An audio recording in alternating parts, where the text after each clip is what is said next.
¿Qué tal, Contreras? ¿Cómo le va?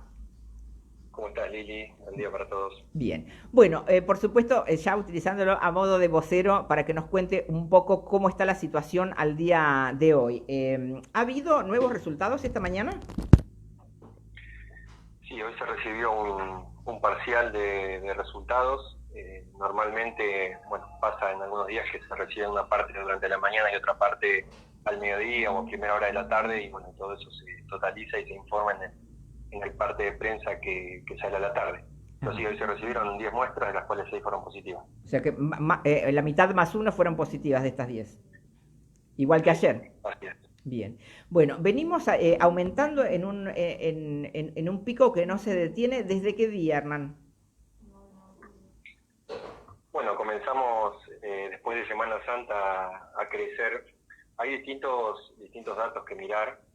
Creo que el más significativo son los casos activos, que es el que normalmente, siguiendo ciertos patrones, puede implicar la necesidad de complicación o de utilización de instalaciones hospitalarias. Sí. Y desde luego de Semana Santa empezó a crecer bastante el índice de positividad. Bueno, este mes viene creciendo, siempre se acerca al 50%, en algunas ocasiones lo superó. Y bueno, en los casos activos también. En el mes de abril comenzó a crecer y hoy estamos bueno, sumando estos 6, y lamentablemente con el deceso que se produjo esta mañana de un hombre de 92 años, estamos en 223 casos activos, que es un número preocupante. O sea que pasamos de los 218 a 223. ¿Atendidos por cuántos médicos en este momento en las cuadrillas? O sea, los que son atendidos en sus domicilios.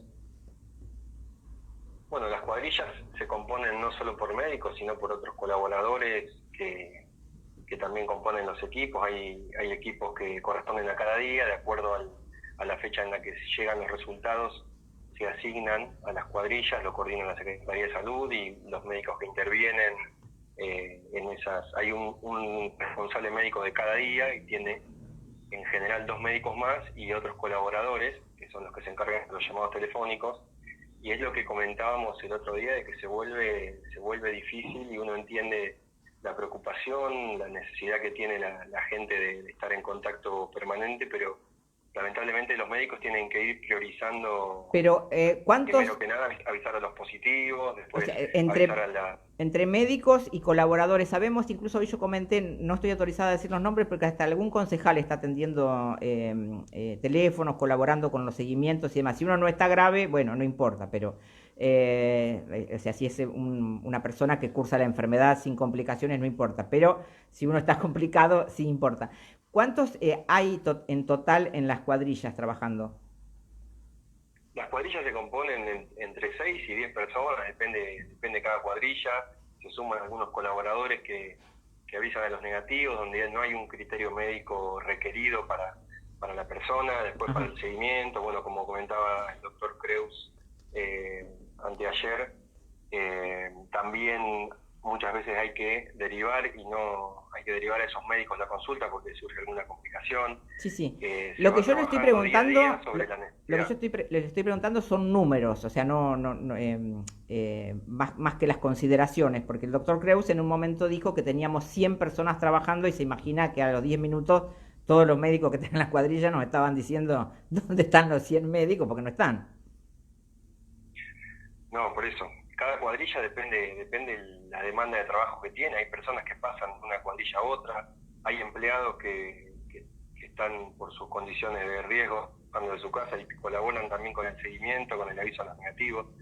Es un número que varía en base a la necesidad. Esta situación día a día necesita revisar cada cosa, cada equipo que va trabajando, y se van reasignando.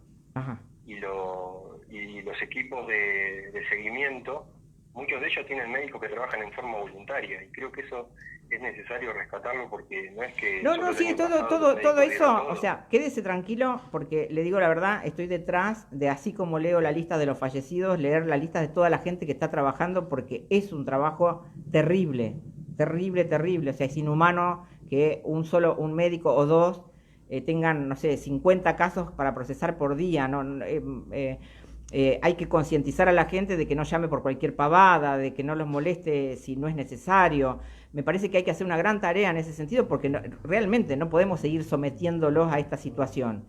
El tema es que no está no sabemos cuántos son. Qué sé yo sé que, qué sé yo, si me toca el lunes me toca Noto. Si me toca el martes o el miércoles me toca, no sé, Urrutia. Si me toca el sábado, si está de guardia, me toca Sayago. Pero, digamos, son las cabezas de las cuadrillas y no son más de 10 en total. Es un médico encabeza cada cuadrilla. Por eso. Pero ¿cuántos son? Bueno, pero cada cuadrilla varía en base a la demanda que tiene. No es lo mismo que lleguen 100 resultados un día que lleguen 20 o que ese día no lleguen. Pero bueno, ayer llegaron 50. Ayer llegaron 50 resultados. O sea, ahí es la cuadrilla del día. Lo que yo le estoy preguntando no tiene que ver con ver si tenemos más o menos, sino en decirle, en poder transmitir a la gente la imposibilidad, porque decirle a la gente que hay 100 médicos es decirle que llame todo el tiempo a los 100 médicos. Total, hay 100. Pero no hay 100, hay 10. Yo creo que en la gestión de toda la pandemia, se ha referido el doctor, en cuanto a seguimiento, es inalcanzable la demanda, y también hay una cuestión muy importante, que es que cualquier persona que ha estado aislada lo puede entender, el acompañamiento psicológico, la necesidad de poder hacer una consulta, de preguntar, porque a mí mismo me tocó estar aislado, por un contacto estrecho, por suerte el hisopado me dio negativo, pero es una situación terrible donde estás encerrado y te empezás a sentir mal sin tener nada, y te tomás la fiebre cada media hora y nunca tenés más de 36,5, pero te sentís mal y pasan en muchísimos casos. Es muy compleja la situación y el seguimiento tiene un factor de acompañamiento muy importante, y por eso es que se puede mezclar entre algunos médicos que proporcionan sus conocimientos y saberes y la telemedicina que es necesaria en este momento por esta condición, y también otras personas no médicas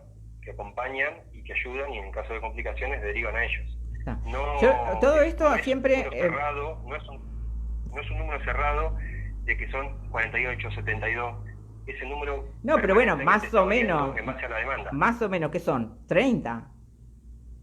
Bueno, yo te comentaba que hay una cuadrilla para cada día, de lunes a sábado, son 6 cuadrillas, y hay entre 6 y 10 personas, puede haber menos, puede haber alguno más, depende de la necesidad, de la demanda, y nunca es suficiente, y por eso es que permanentemente los propios líderes de cada cuadrilla van exponiendo y tratando de resolver lo que surge cotidianamente. Bien, ¿cómo se puede ayudar para que personas que el año pasado estaban trabajando en estas cuadrillas vuelvan a colaborar con el sistema porque lo hacían ad honorem? Se me ocurre que deben estar en eso, o sea, tratando de arrimarle más recursos a los pobres que están con semejante cantidad de casos. Sí, a través de la Secretaría de Salud, porque es la Secretaría de Salud, a través de su secretario, quien coordina el trabajo de las cuadrillas de seguimiento. Bien. Así que es a través por ese medio. Bien. Y con respecto a camas, ¿cómo estamos, Hernán? O sea, ¿cuántas camas hay disponibles al día de hoy para atender enfermos COVID? O sea, si bien dijo que esto es flexible y todo lo demás, uno dice, bueno, pero todo el sistema sanitario de San Pedro, ¿cuántas camas tiene? Bueno, el sistema sanitario de San Pedro, el punto más crítico es la cantidad de ventiladores mecánicos o respiradores, que es el caso más grave de cuando un paciente tiene complicaciones y es COVID positivo. En la terapia del hospital, que hay 4 ventiladores, hay 2 que están ocupados. Por eso... Pero por ahí hablar de porcentajes, hablar de números totales. Hablemos de números totales. ¿Cuántos respiradores en total tenemos entre todo el sistema sanitario? Porque cuando hay que usarlos a todos, como se dijo. Quiero comentarte otra cosa. Que es un tema netamente médico, que no es un tema que yo domine, pero es un tema que por ahí debemos conocer. Hay aparatología más antigua, probablemente obsoleta, que puede cumplir algunas funciones de respirador, que se llaman cicladores, por lo que me comentaba el doctor el otro día.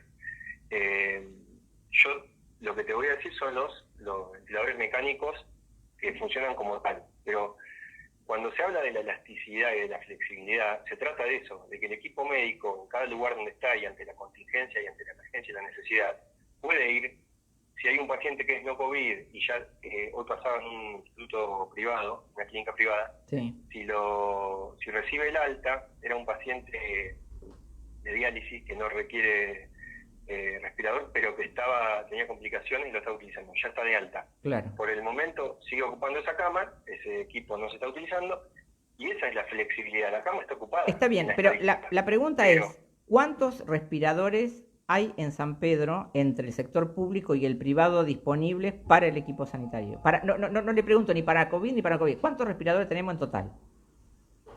Hay 15 en total en San Pedro 15. Y hoy están 6 ocupados porque se dio un alta esta mañana. Está. Por lo tanto, si vamos al porcentaje duro, son 40%, que nos daría un relajamiento que no es real, porque claro, todos los casos activos que tenemos, si el 5% de 200, que son 10, requieren respirador, hay 9 disponibles. Pero yo lo traduzco medio así al lenguaje mío almacenero. O sea, mire, lo que tiene que saber es que hay 15. En 15 se termina. De esos 15 puede haber 5 que se accidentaron en una moto, qué sé yo, que se dieron un palo en la ruta y demás, y le están ocupando un respirador de COVID. ¿Está? Sería más o menos así. Hay algunas cirugías, por eso también la suspensión de cirugías programadas, hay algunas cirugías que requieren por eso, pero ventilador mecánico. La verdad, los números y la verdad siempre le permiten al ser humano tomar decisiones. O sea, es más o menos como cuando, no sé, a uno le engaña el marido y no se quiere enterar. O sea, con la verdad puede tomar una decisión, sin la verdad sigue como está, ¿no? Por las características de este virus, lamentablemente, conocer un dato de ese tipo, bueno, total hay 9 disponibles. Las acciones responsables o irresponsables que se toman hoy impactan dentro de 10 días o 14 días. Entonces, eso lo vuelve tan complejo al pero bueno, sabemos que tenemos 15 respiradores y tenemos ¿cuántas camas en total en todo el sistema? Suponiendo que tuviéramos que usar a pleno, a full, como se calculó. Si el 100% de las camas se utilizaran para COVID y contando las 25 camas de andar, serían 124 camas. 124 camas. Bien. Pero eso también es flexible. Sí, pero porque vale lo mismo. Vale lo mismo que para los respiradores. O sea, si tenemos gente que tiene neumonía, que tiene, no sé, que le agarra un ataque cardíaco, una ACV y demás, puede estar ocupando estas camas alguien que va a tener familia, las embarazadas, todo lo demás. Pero el total, o sea, el total es 124 contando las 24 de andar. Contando las 25 de andar, contando las del privado, y bueno, y no están incluidas las de pediatría, bueno, que son 20 camas más aproximadamente. Entonces son 144. Está pensado en este momento, la contingencia está con las 25 camas de andar, que se pueden complejizar a través de tubos de oxígeno y demás, y se les puede dar una utilidad para la contingencia. Bueno, yo le agradezco la paciencia, pero sabe lo insistente que soy con los números. O sea, entonces hay 144 camas si contamos también las de pediatría. Ese es el número máximo de todo lo que tenemos. Y en realidad, ese es el número de referencia. Sí. Como te decía hoy, después, la necesidad, se improvisan, hay flexibilidad, los equipos médicos están acostumbrados, más en emergencia, a resolver situaciones aplicando su criterio y sus conocimientos, y muchas veces una persona que está para dar de alta, aunque es no COVID, y yo tengo una cama en el sector COVID, hay formas de resolverlo, cama de guardia, shock room, pero si querés un número de referencia, ese puede ser un número aproximado como para tener una referencia. Es el número que nosotros sabemos ahora para siempre. El sistema sanitario nuestro tiene un límite que es tal, hoy. Ese es el límite máximo de todo lo que tenemos, atendiendo, bueno, como decía, que puede haber una cesárea, una operación, una urgencia, una apendicitis y demás. Va a haber gente que va a estar ocupando camas por otras patologías, y después hay camas que están destinadas al COVID. Pero el límite máximo de San Pedro es 144, hoy. Y 15 respiradores. Así es. Esos son los números. Y con respecto, digamos, a lo que ha sucedido en las localidades donde se dijo que había casos, que habían quedado menos casos activos, ¿tenemos determinado ya en qué situación está cada localidad? Porque también allí hay camas, no sé si están contabilizadas en esto. no están contabilizadas porque yo tengo contabilizado el hospital y las clínicas privadas, en el caso de que haya, por eso hablamos de la flexibilidad, si hay que designar un sector para internados por COVID, Ajá. se designa y se ampliaría ese número que vos recién referías de 144. Claro. Por eso hablamos de la flexibilidad. Bien. En las localidades, bueno, el otro día yo te di un parcial de los casos activos. Hoy de los 6 positivos que llegaron, uno de ellos es de Santa Lucía, que en Santa Lucía tenemos al momento 14 casos activos, 5 en Gobernador ¿Cuántos? Castro. ¿Cuántos? Perdón, que no escuché bien. Santa Lucía 14, Gobernador Castro 5, Río Tala 2 y Vuelta de Obligado 1. ¿Qué pasa? Acá hay un punto importante, Lili, que es necesario adaptar un número frío y rígido a la realidad demográfica de nuestra ciudad. Sí. ¿Cómo se contabiliza un caso activo por localidad? Porque tiene domicilio declarado en el DNI en esa localidad. Muchas veces pasa que hay gente que de las localidades trabaja en San Pedro o se muda a la ciudad de San Pedro o que vive en la localidad y tiene domicilio de San Pedro por cuestiones laborales. Entonces, tampoco podemos tomar el número frío de 5, porque en las localidades, principalmente en Gobernador Castro y en Santa Lucía, se realizan hisopados. Sí. Los hisopados que se realizan ahí, sí o sí, son pacientes que residen en esa localidad. Pero si la gente viene de allá a hisoparse acá, ¿cómo la contabilizas? Sí. Entonces ahí también se produce un probable desvío que puede alterar el seguimiento estricto que vos nos exigís y que me parece muy bien que así sea, pero por eso siempre termina en la medicina, en la adaptación del seguimiento médico. Sí, siempre termina siempre termina en el sentido de resolución más apto tanto para el paciente como para el domicilio y demás.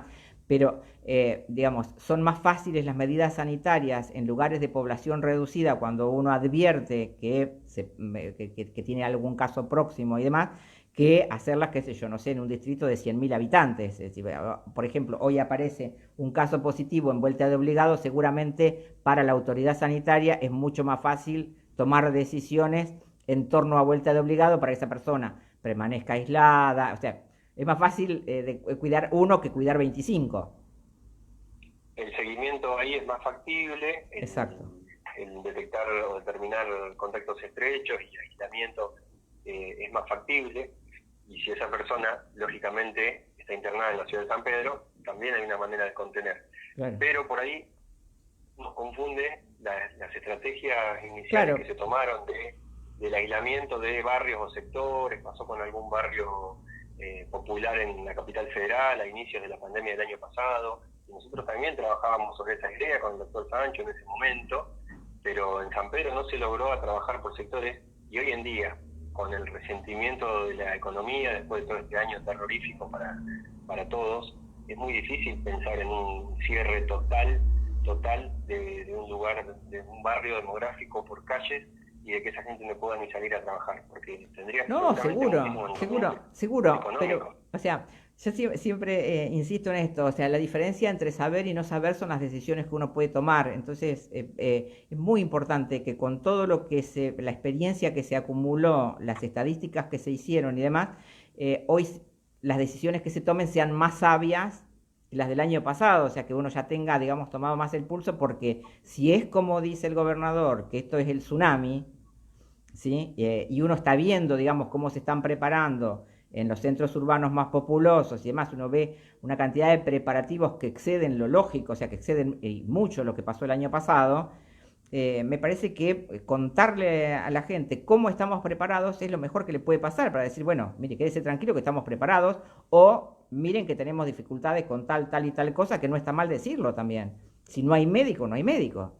¿Qué vamos a hacer? Estoy de acuerdo con vos, estoy de acuerdo con vos en eso. O sea que creo que el número que hay que mirar de reojo son los casos activos, y ya superamos los 200 casos activos, claro. A pesar de que el promedio de casos, el promedio de edad en Argentina bajó respecto de los decesos y de los contagios, y eso es preocupante. Está pasando en todo el país y probablemente se deba a estas nuevas cepas. Claro. Que se está, en el caso de San Pedro hay una... De niños. En el caso de San Pedro hay una que se está investigando en este momento en el Malbrán, que es el caso de una enfermera que con las 2 dosis contrajo nuevamente coronavirus. exactamente. Y Bueno, esa, dos esa dosis muestra de fue Sputnik enviada al Malbrán, ¿eh?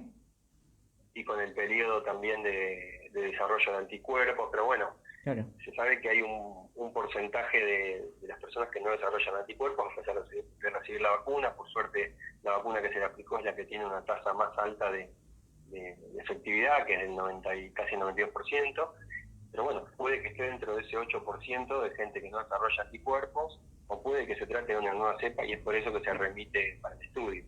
Pero bueno, son nuevas características que van apareciendo, bueno, aparte de todo lo que ya sabíamos de esta pandemia. Bien.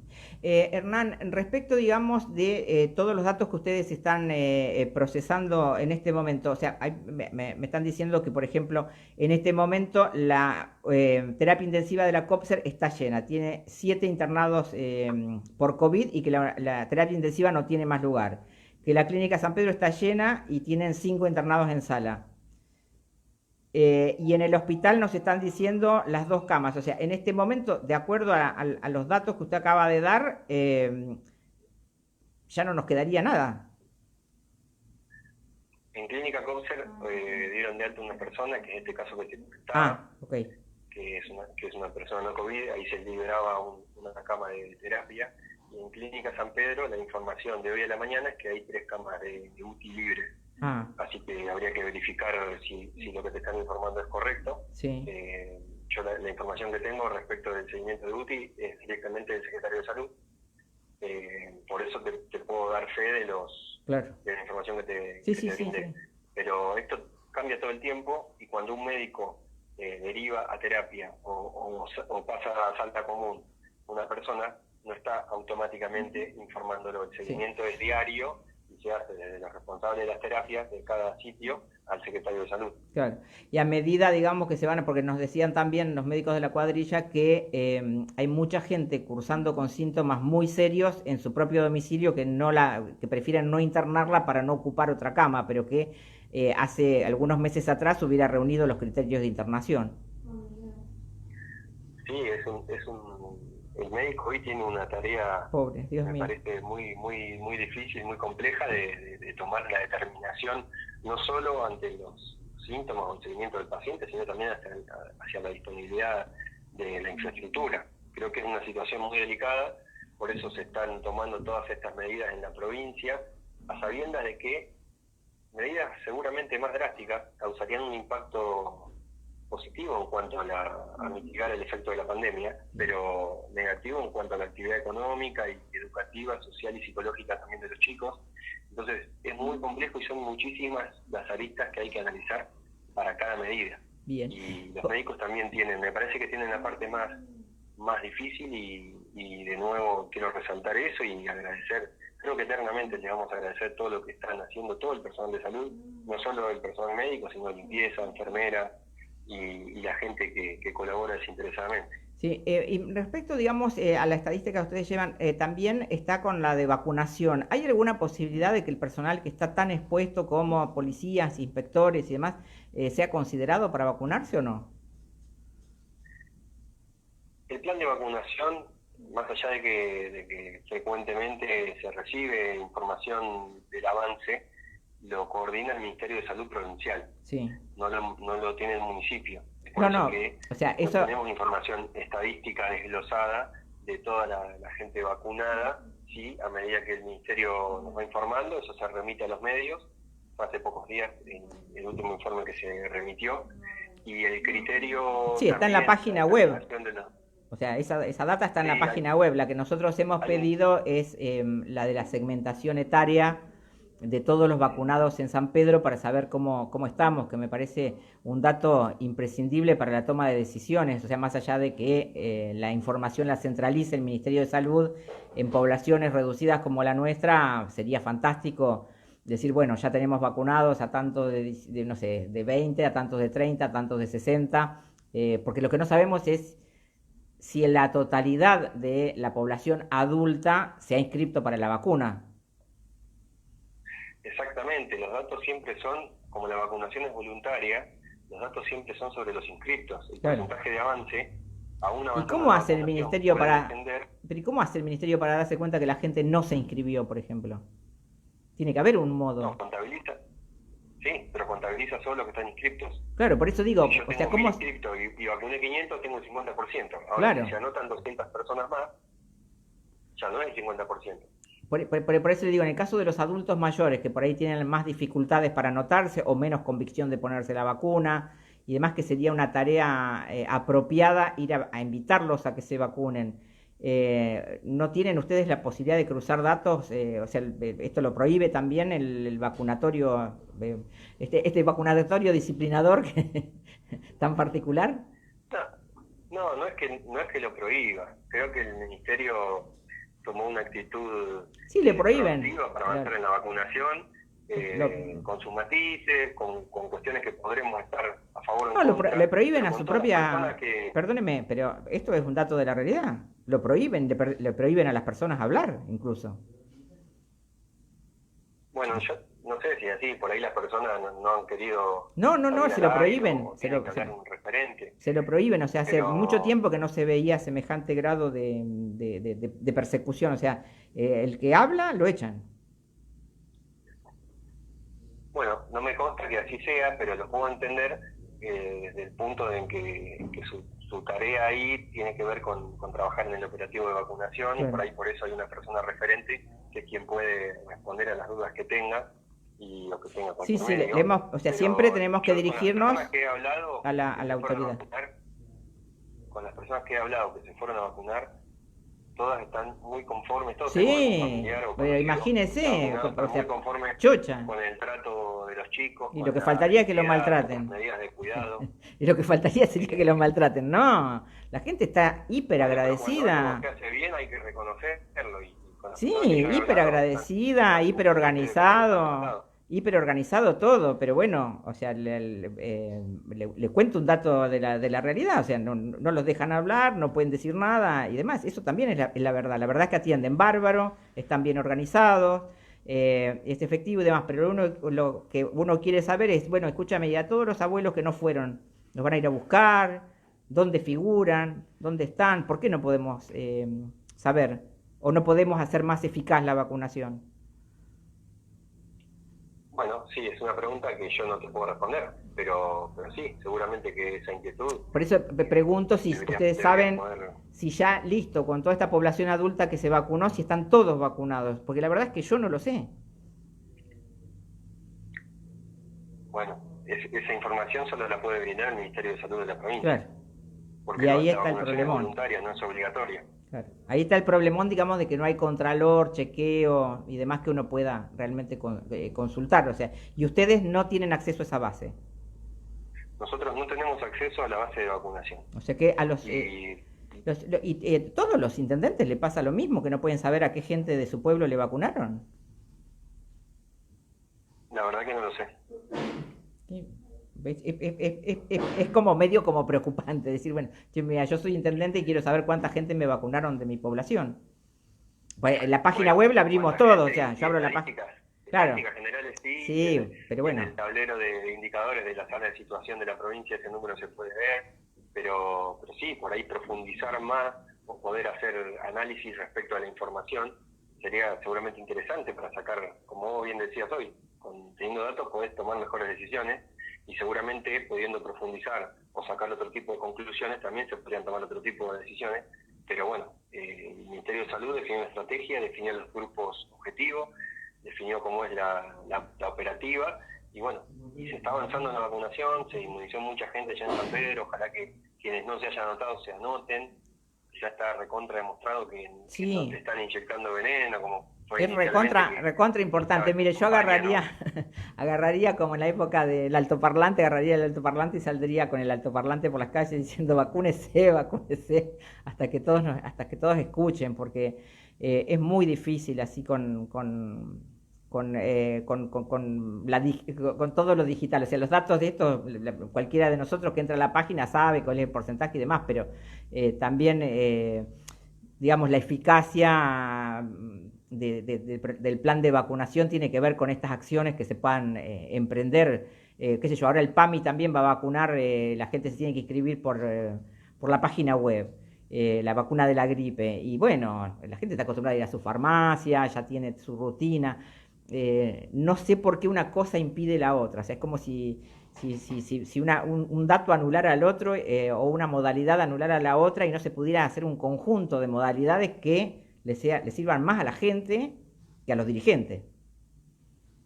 Sí, yo coincido con vos que poner varias alternativas es lo más adecuado, pero también tenemos que invitar a los familiares o vecinos de esos adultos mayores a ayudarlos. Y se pueden descargar una aplicación, lo pueden hacer a través de la página, o hay un número de WhatsApp que le hemos provisto al vacunatorio para que también puedan atender gente por ese medio. Tenemos que ayudarlos, porque lo que tenemos que evitar es que los adultos mayores se Claro. dirijan en persona. Pero primero tenemos que saber, el virus se trata. claro, pero primero tenemos que saber cuántos son los adultos mayores que tenemos en la ciudad para saber cuántos de ellos se vacunaron. Y la verdad que con agarrar el padrón electoral, documentos desde tal número a tal número, ya más o menos podemos tener una idea. Sí, sí, seguramente. Seguramente que en el padrón de PAMI también tendremos Claro, una ahí también vamos a participación. tenemos un Eh, registro. ¿Eso estará cruzado yo ya entre ellos?